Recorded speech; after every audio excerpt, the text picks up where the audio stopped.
Well, we're going to go ahead and get started.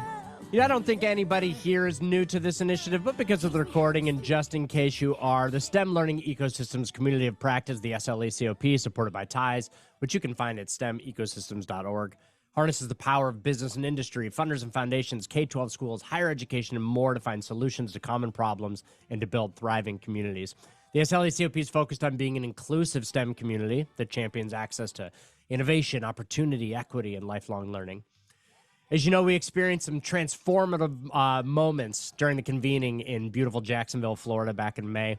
We had more time to think about the challenges our ecosystems face in this version of the convening where we spent deeper time with folks. Einstein said, "It's not that I'm so smart, it's just that I stay with the problems longer." And the Jacksonville convening presented a golden opportunity for all of us to sit with the problem a bit longer. And we found along the way that we weren't sitting alone. Meeting rooms are filled with leaders in the fields we're interested in and colleagues from other ecosystems to work out solutions and blueprints for progress with us. So in keeping with the theme for the convening, Ideate, Innovate, Implement, we have Susan Hops, Director of Programs for Discover Engineering, with us today.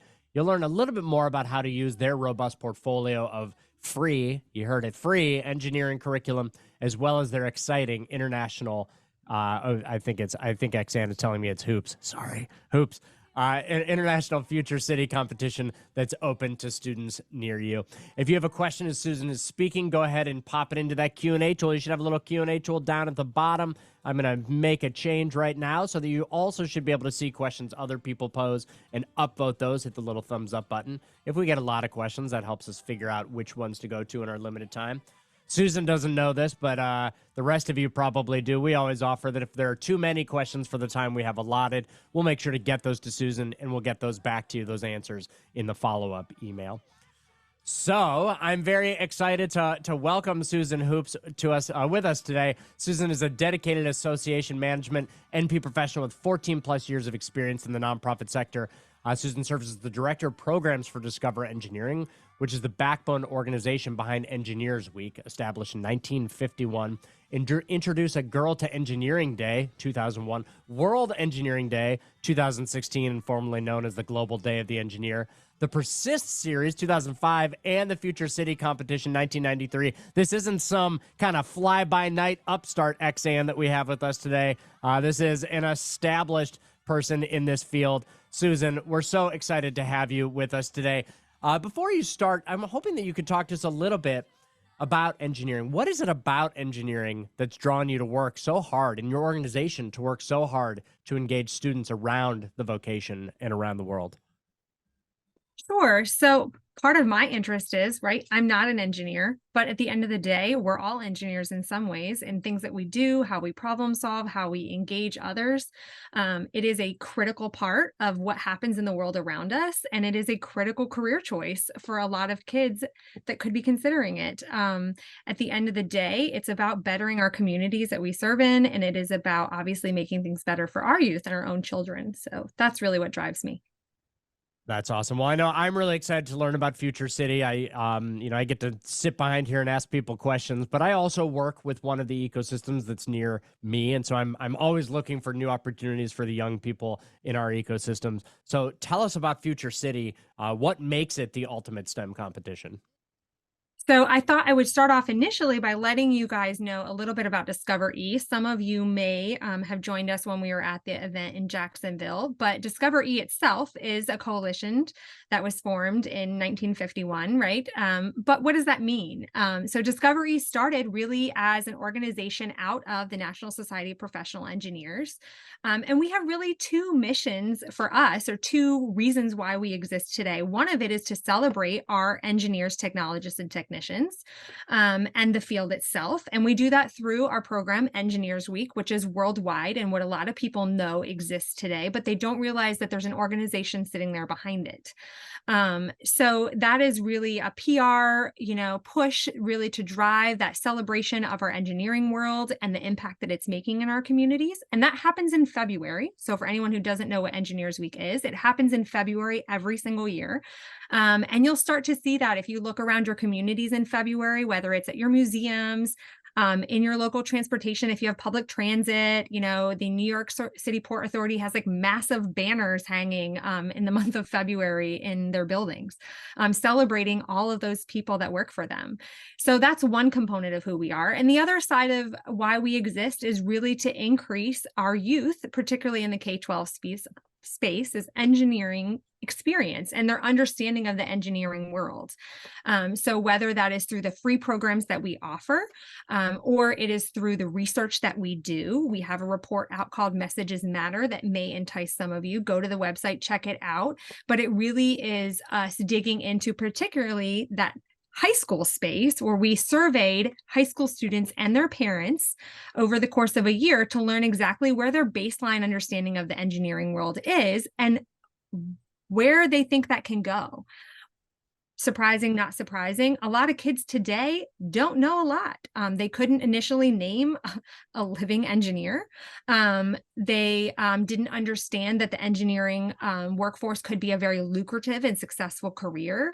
But there are so many opportunities out there, whether you want to go into that. A lot of them still believe that you have to be the top of your class in math and science to be an engineer. And it's not that that's all not wonderful, but that doesn't mean that you can't be in the engineering space. And that certainly doesn't mean that you should turn away from a career that way. So check out that Messages Matter report if you're interested. But I'm here to talk about Future City. So Future City being one of those programs that we have, which is to get kids exposure and interest into the engineering, or that E in STEM.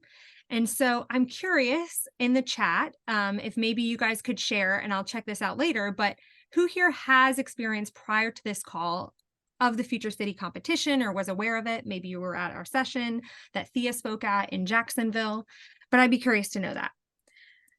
And then let's see if my slides are going to advance for you guys, maybe. There it goes. So I'm going to talk with you guys about what is Future City. So the competition itself, the translation or the description of what it is an authentic project-based learning program for 6th, 7th, and 8th graders. So really what it started off as a program that was designed by engineers to teach kids to be the engineers. So they're doing the things that engineers do. They're going to problem solve. They're going to make plans. They're going to reiterate those plans, right? They're going to design something. And so what they do is they design a city 100 years into the future that's answering a citywide sustainability issue. That means that we change this theme every single year. So in 2022-23 season, it was the Climate Change Challenge. Students were tasked with the responsibility of building a city 100 years into the future that was answering a climate change issue and building a mitigation and adaptation strategies to address that issue and how they're keeping their citizens healthy and safe. This year, the students are asked the theme is Electrify Your Future, and they're being asked to build cities that are 100% electrically sourced and powered. It's not just about building the city, but it's also having them to think about what are their citizens doing for a living in these cities? How do they get their food? How do they get around? What is the ecosystem like for them as they live in these new environments? Now, of course, the program itself was designed to really get kids exposure to engineering and to the E in STEM and all of those, appropriate, core standards, but it also really focuses on the kids learning some fundamental soft skills that really help excel them particularly into their high school careers. So while our program currently is exposed, as I mentioned, to 6th, 7th, and 8th graders, we do allow registrations for those under the 6th grade mark. We do have educators that sign up, and then they adapt the program to fit their 4th grade students or their 5th grade students. They're not competing, but they can adapt the program. And then those that go at the high school level. Now, exciting news, and I'm sure you've seen emails from Xsan, but we are piloting a high school Future City program this year. So we have already made selection of those teams for the high school level that are going to go through this pilot with the intent that next year we will open the doors to a fully open global program for high school students for Future City. But when I talk back about the benefits of the program, so this is the list of things they can get. And, teamwork, time management, problem solving. Some of the best quotes and experiences we get from the kids themselves is talking about how they felt that there was always a place for them in this team. how they felt like even though they are more artsy or they're more into research or they're more introverted and they like to write, that there was still a role and a space for them in the team that they didn't feel like was a possibility in other opportunities that they may have. The other thing is their confidence. Their confidence rises, and they're saying things like they feel more confident in doing their homework independently on their own, or being able to tackle high school next year, or solve those school projects and problems that maybe when they don't have a parent or an adult around to support them. They feel like they have those skill sets now to take on that challenge. What do you need in order to execute a program like this? We do need an adult educator, facilitator, program leader. So that would be any of you in your local ecosystems that kind of takes on the role as that team leader, that coach, and that, in our world, educator for the sake of the team. You are provided with a handbook that gives you all of the details on how to go about this process, even some activities on how to work with your kids, maybe if they're not as equipped to doing things like teamwork or how to go about dealing with those extra things. We have STEM activities designed around those that are available for you to use or not, depending on your level with your kids and what you want to do. We're looking for you to have dedicated time to be able to do this. This is a project that takes a number of months. So I'll talk about the timeline here in a little bit, but really it kicks off with the new school year and it goes all the way until really project formation finishes in January and competitions are January and February. So it's a couple of months. And the students are going to need a place where they can make a mess and build and experiment and do things. We do require that they build their city models on a budget of $100 or less. And you think about what is a budget of $100 or less? Well, another skill set that's not really listed here is they're learning a little bit about budgeting and spending and how they want to use their resources, because even if they were to purchase a bucket of resin, which is very expensive these days, they only may use a fourth of it. They need to still allocate for what that fourth of that budget cost was in their actual project budget. So the kids are going to make these big, huge tabletop displays. And this is kind of fun because I actually pulled together some pictures of what some of these cityscapes look like from this past year, just so you can get an idea. But these are some of the ones that came from our finals competition. One of my favorite parts about looking at the models is trying to figure out what the heck they used to make these beautiful cityscapes and the functionality behind them. These are recycled materials. Could be they smashed a keyboard and took the keys apart and then painted them and repurposed them into something. They're taking electric toothbrushes apart, right, to use the engine or the motor or a piece out of it to do something. Another couple of features about the program is that while you as a dedicated leader are asked to kind of lead the team, we do offer the opportunity for you to either recruit your own and register them, or for us to connect you with a actual mentor. That would be someone in the engineering or career space that is signed up to mentor a team and kind of walk alongside you to support you in this journey, but also the students. We have some great stories of mentors that are retired engineers that are like, you know what, I love doing this now. I just taught some girls how to solder wire last week. Like, I mean, they're really going for it and having a great time. So I thought it would be interesting to share with you guys a little bit about some of the statistics of the program itself. So this past year, we had over 67,000 kids in the program worldwide. That equates to over 1,800 educators. And we tip the needle that we are predominantly female in our competition, which you don't see in a lot of STEM competitions, particularly in the middle school and high school space. They are generally predominantly male, which is wonderful, but shout out to the girls over here because we did actually tip the needle to 52% girl this year. We are obviously predominantly have teams coming from public school spaces, but really they run the gamut in terms of where they're coming from. The program can be run in an ecosystem. It can be run in an after school group. It can be run in the Girl Scouts. It could be run in a public school classroom. And then, so there are more statistics. If you're interested in those at all, I'd be happy to share them with you at another point. Deliverables. So this competition, we're talking about this amazing thing that they get to do, but what exactly are they tasked with doing? So in order to complete the competition, they need to do 3 deliverables, one of which is writing a 1,500-word essay, and they do this as a team and submitting that. The next is that physical tabletop model display, which is always fun and amazing, that I showcased to you on those 4 shots that I showed. And the last thing is a presentation and Q&A in front of a panel of STEM professionals and engineers. So that part takes place during the regional competitions that are held in January. And then again, if they make it through, in February. I went ahead and put together a very light, brief timeline in terms of the program so you could get an idea of how this spaces out through the months. Right now, we are open for registration and we are tracking ahead of where we did last year. So last year being our highest number of participation with over 67,000 kids. And this year we're about 10% ahead of that number, which we're very excited about. Registration remains open until October 31st. And the registration fee of $25 is per organization and is dependent on the region. And what I say that as is there are regions within our competition that have completely waived that $25 fee, meaning registration is free.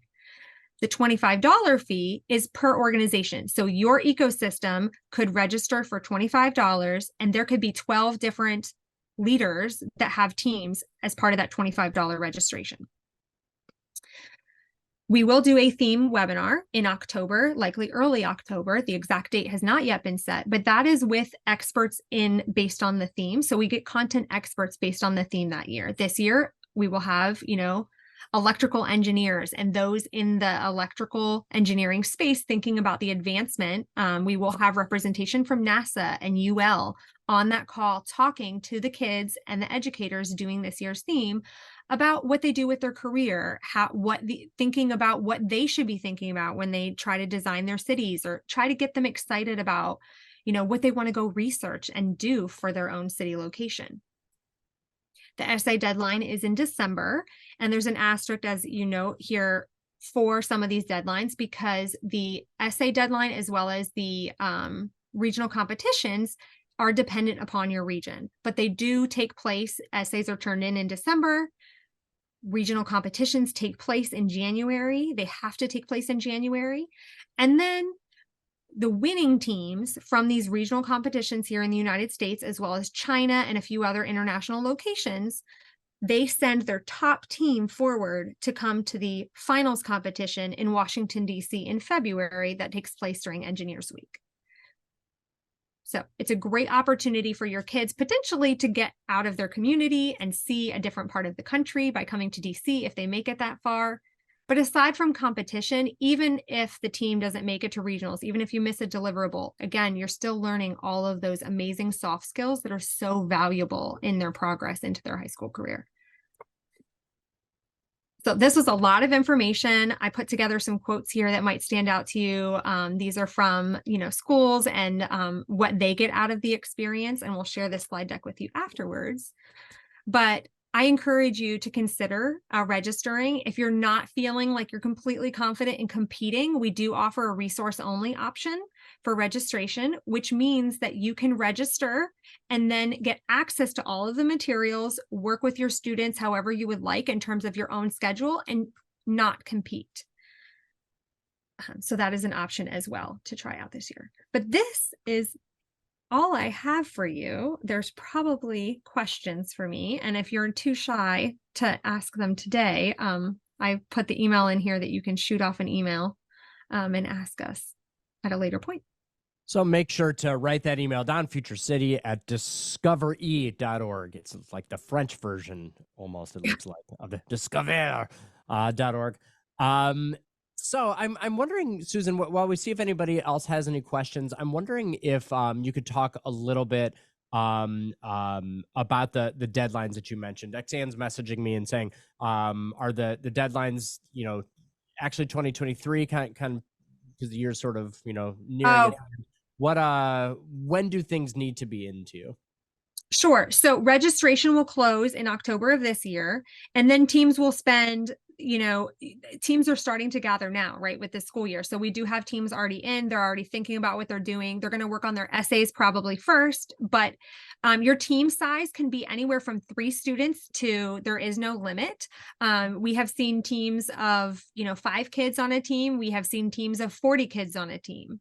I think that probably running 40 kids on one team at the middle school age sounds like a challenge for me, but it's totally doable. So you could break off the project, right, and have a couple kids working on the essay, some kids starting to work on the model. They need to think about, where does their city exist? What's the name of their city? All of those fun components of their city. And so they use that to kind of structure their project. And then they're going to work on their model, right? The essay needs to be done by December, but simultaneously, they're also building that fun model. And they need to have that ready to go for regionals in January. So that's January 2024 that their competition would take place. And the model, I said that the deadline for getting your model done could be into January, because really you have up until the weekend of your regional competition to really work on your presentation, honing your skills, practicing your questions, and doing the model. And then you transport your model to your location for your regional competition so that it's on site with you and compete. So that might help with the deadlines. Yeah, absolutely. So it looks like teams register by October of this year to compete in 24 of next year. So Yeah. teams need to register relatively quickly here. October will be here before you know it. So this is definitely something to get out to your communities sooner rather than later, so that you can do all that sort of back office work to make sure those happen. Susan, we also had a message a little bit earlier in the chat from Nadia, who's asking, you mentioned some information about things like breaking the stigma that we all have to do great in science and all of those things. Where can people sort of access some of that information? Is that something that's available? Yes. So Discover E has a variety of resources online. So we have materials. The report itself on Messages Matter is online, and I'll get the information to Xan so she can share it with you in the follow-up email. But there's also materials on how to engage and talk with, the different age groups. We also have activities that you could utilize. When we were in Jacksonville, Thea actually did a challenge with those in the room where she actually walked everyone in the room through a process. They actually had to build a little vessel to get their little astronauts down to the ground. So they were working hard on their engineering skills in team environments. So there's ways to go about that, whether it's through how you engage them on an activity, or when it comes to parents, how you engage them and help to expose them to those opportunities. We have a couple of other programs outside of Future City. One of them is Chats for Changemakers. Chats for Changemakers is an online series where it's a high school student. She hails from New Jersey, currently hosting this show for us. But once a month, she interviews a engineer, technologist, or technician, and she just goes through talking with them about their career and what they do, what they do for a living, how they got where they did, what their background. And she just spends some time interviewing them. So that happens once a month. Check it out. We record everything and it's available on demand. We find that a lot of school districts in particular use it afterwards, right, in their classroom. So it happens during East Coast time I think it's around 1:00 that we do those episodes. So it's kind of lunchtime. But you have the opportunity to tune in live, and that allows you to engage with that engineer. We've had engineers from NASA. Last year, we had a gentleman by the name of Bart who actually engineers sports stadiums for a living. Oh, wow. So it definitely is taking that idea that an engineer might be a mechanic or drive a train. Some things that they think of that are a little more standard away, as they can see there's so many other opportunities out there. So that's something that is definitely available with Future City. With or without Future City, it's a great resource. And then really centering maybe some of your activities during Engineers Week or around the month of February around Engineers Week. So there's activities on the website. All of them are free. All of them are using materials. We believe in creating realistic opportunities, meaning we're not asking you to go out and buy a kit to do this activity. We're looking for you to go in your pantry, go in your closet, go pull out a bunch of old things you have in your house and utilize those things to make something happen. Yeah. So accessibility is a big part of our story. And I see that as you talk through some of those things, Susan, Xan put some of the links to the show and other things there in the chat. So make sure that you grab those. Susan, I'm hoping that you can talk to us a little bit through kind of two different lenses. So as I'm thinking through this, for my own work, I know that we have ecosystem leaders who are sort of directly involved in schools. We have ecosystem leaders who are curriculum directors, for example, and we have ecosystem leaders that partner with schools but aren't directly in there. Within those two lenses, so somebody who's kind of in a school already and somebody who works with schools but isn't, what should they be thinking about right now? That this timeline's really fast to recruit these teams. Do you see anything in terms of best practices for what people should be thinking about in order to try to get some teams to represent their regions? Sure. So I think so when you're thinking about from a school district standpoint, so those really that do have the connection to any type of school district, really looking to, I mean, they certainly themselves could take the opportunity to lead a team or a set of students through teams. You don't have to just lead one team, you can have multiple teams as a leader. Um, a lot of times in the public school space, it might be a science teacher, a math teacher, an English teacher, a history teacher that has just, they've been doing it for 20 years because they've been able to incorporate it into their curriculum for the year. Right. So they're thinking about, they make it part of their class. They allow the time at lunchtime or after school time for the students to kind of gather to continue to work on their project to get that extra time. Um, so really it's about possibly for them in a curriculum space, depending on where they sit within a school system, might be about looking to some of those other educators that are directly in the classroom to see if anyone wants to hop in and join the initiative with them. A lot of the times the kids themselves, it's an elective, right? You could choose to do it as an elective. That's another way about it, right? It's like if you're interested as a student, come check out the meeting. A couple of our regions, the educators do just that. They'll say, we're willing to, it doesn't have to be an all sixth grade team. We're willing to have sixth, seventh, and eighth graders on the team. Treat it like it's a club, right? So do you want to do this? Here's an opportunity. Come learn about it. And then if you're interested, sign up. You need 3 kids to make it happen. And then if you're thinking about it from outside, being in those after school groups and networks, I think that they sit in a prime space to be able to do this because it's after school time, right? So it's not already For sure. structured and dedicated into the classroom environment, which can be sometimes a harder sell when you as an educator are trying to push it into what they want you to teach. But it creates an opportunity. A lot of times you all already have spaces that you're allowing the kids to interact in, make a mess in, do things on a regular basis. So it creates a great opportunity for them to run something like Future City for sure. And I can tell you that the after school space is definitely an area that is growing in terms of the Future City program. I know that in the work that the My Ecosystem does and other ecosystems that I've talked to, one of the things that folks are always trying to do is figure out ways. We know that representation is important and that young people need to see people who they can identify with in positions of leadership and knowledge and power. So in what ways might people use this as kind of a catalyst to partner with engineers in the local region? Have you seen that done, and kind of how did different teams make that work if they forge those partnerships? Sure. So one of the things I didn't mention about Discovery as an organization is our mission statement, right? We believe that placing an engineer, a student, and an educator together can change the world. And we've seen it in the programs that we have here. And everyone, even as an educator or as an after school leader, you're always like, how can I get them in my classroom? How can I get them to come out and talk to the kids, right? And ironically, we have engineers that are like, how can I get to a classroom? How can I engage with kids? This is a program that really does just that, right? Through allowing mentors to be paired up with your team. They are local. A lot of them want to meet in person. So we do offer that mentor the opportunity to serve virtually or not, but a lot of them want to come in. They want to come in person. I can give you an example. One of the teams that came to finals this past year, the mentor was from Lindy Engineering. She is a young female engineer in this space, and she coached her team, first time doing it. She coached her team all the way to the finals competition, came with them to DC. While they didn't win, for her, she signed up already to mentor a team next year.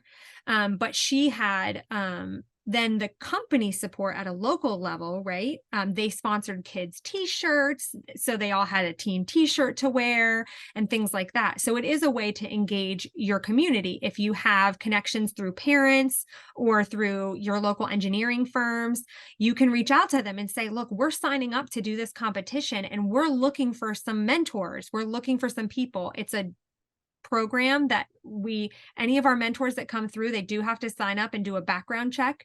So it's a really great way to get them plugged in and get them started.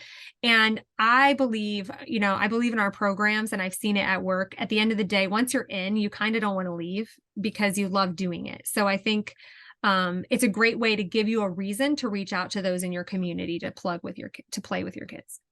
And I'd encourage everyone who's thinking about doing this to really, to put together teams, to help to put together teams, but use it as that catalyst for two kind of reasons. Number one, it's really important to think about the organizations, the companies in your region who have really high-paying, high-quality jobs that your young people could aspire to, number one.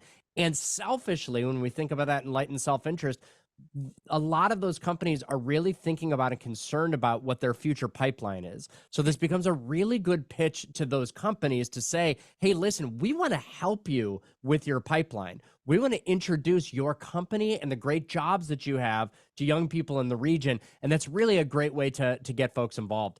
And then I'd also encourage you to think about sort of those secret and hidden engineering jobs that people might not think about. We've had a lot of success here in Cleveland in partnering with organizations like the Cleveland Cavaliers basketball team, the Cleveland Guardians baseball team, organizations that you might not think of as having engineering jobs, but who actually have hundreds of engineering jobs. And let me tell you something, you want to get some young people excited about a future career in engineering, and you get to say, hey, listen, this is a high-paying, high-quality job where you get to be behind the scenes at the Cleveland Cavs. You get to go to games, you get to see what happens behind the scenes. That's a really, really great way to hook those young people. Susan, before we close, I know you mentioned before, I think you mentioned before, but we know, and XAN mentioned that one of the other things that you all do is your Persist series. And this is a problem that we talk about a lot in education, that we know that we need to increase persistence, but it's really difficult to do. So I'm hoping you can, before we close, share a little bit about the Persist series and how folks might access that to start to address that very real problem.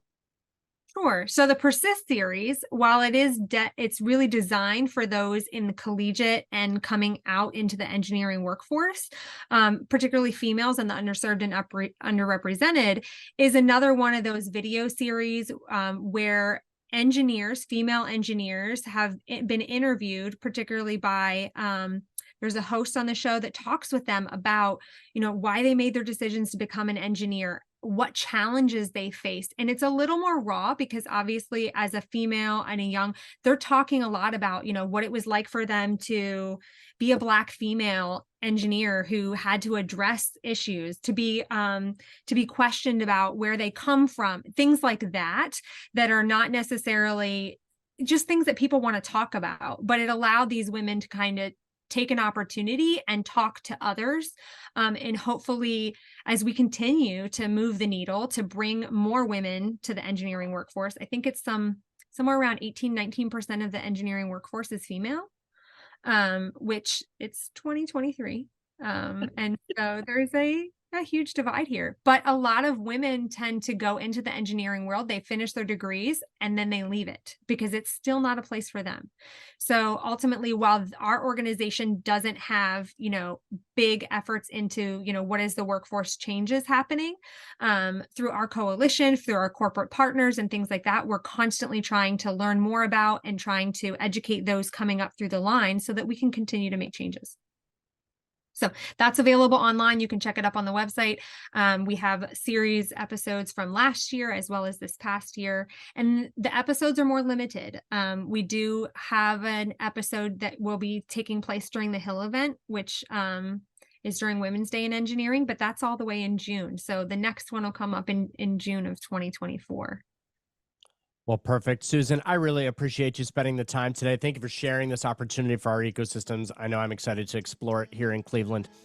The Future City competition, I don't know. I think this is really cool. I really want to see some Cleveland students highlighted, and I really hope that we see some great ecosystems highlighted as well. So make sure you keep XAN in the loop if you decide to put together a team. That was a very inspiring conversation. Susan's email address is still up there on the screen, so go ahead and write that down if you have future questions. This has been a rewarding time because we know that this work is going to net more high-quality STEM experiences for scholars across the country and beyond. The SLE COP mission is to grow and support STEM collaborations that prepare all people for emerging global STEM opportunities, and this is one really great way to make that happen. Thank you all for your attention and for joining us today. Don't forget, the Back to School Tour is just getting rolling. Here's what's up in September and October, all at noon Eastern Time.